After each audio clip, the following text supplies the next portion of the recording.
Five minutes. Thank you, Les Corla. There's a couple of matters I want to raise in the 5 minutes that I have today, Minister. The first is in relation to affordable housing and the Dún Laoghaire area in particular.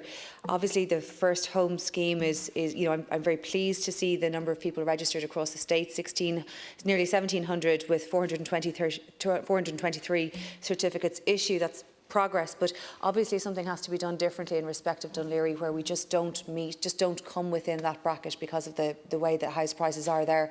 And I know the Minister, when he introduced the scheme, committed to a review after 6 months. I'm sort of using my opportunity to remind him of that and to look for a specific change that recognises the peculiar difficulties in Dún Laoghaire, that we just don't come within that scheme as it is. And obviously there are people there who would very much like to. So I'd just like to put that on the radar again, Minister. The second thing is in relation to fire defects and apartments.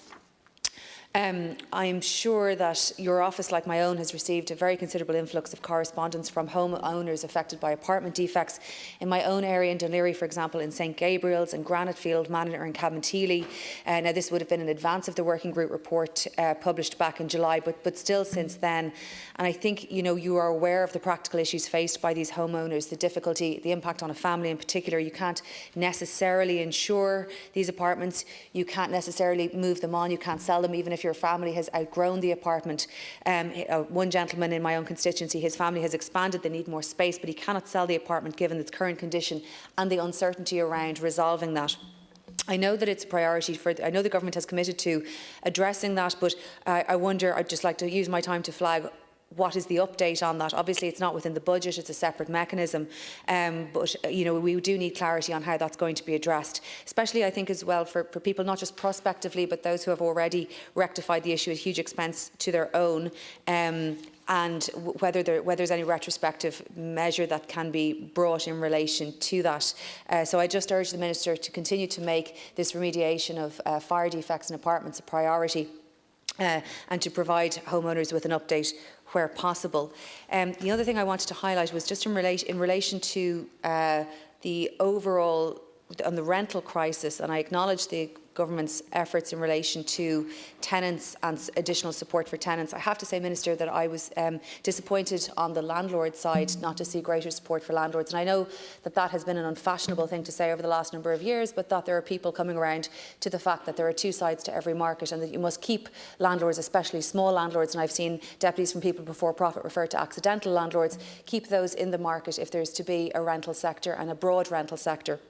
And I acknowledge the change in respect of pre-letting expenses, but it is much. There is more. Like, for example, the tax treatment generally, the time of the write-off. You can only write off, for example, a new bed, a new couch over 8 years, whereas the lifetime of that product within a regular rental apartment is 4 to 6 years. The capital expenditure, if you were to invest in a property, for example, invest in doing a new bedroom, a new bathroom, a new kitchen, these sort of normal capital expenditures, you can only get that back tax-wise or claim that back at the sale of the property. But all that does is encourage landlords actually to sell properties, and there are many landlords who have been in the market for many years and would like to remain there, and it is disappointing not to have seen more done on that side to try to keep those landlords in the market.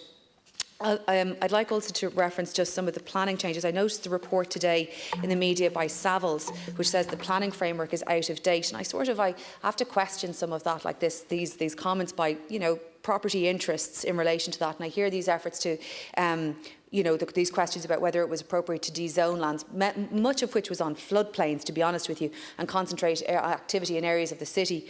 And I see, I think there's something of a value play going on in that sector at the moment, Minister, and I think the sector would be better off focusing on how to commence the many thousands of apartments and dwellings in my own constituency that have planning permission and actually deliver the housing, rather than pointing to some unspecified field in Kildare and say, zone it and we'll build. It would be better to see building what they have already. But I do want to highlight the under-resourcing that I think is there in the planning sector generally. How many people are working in planning and local authorities, and how does that sit comparatively?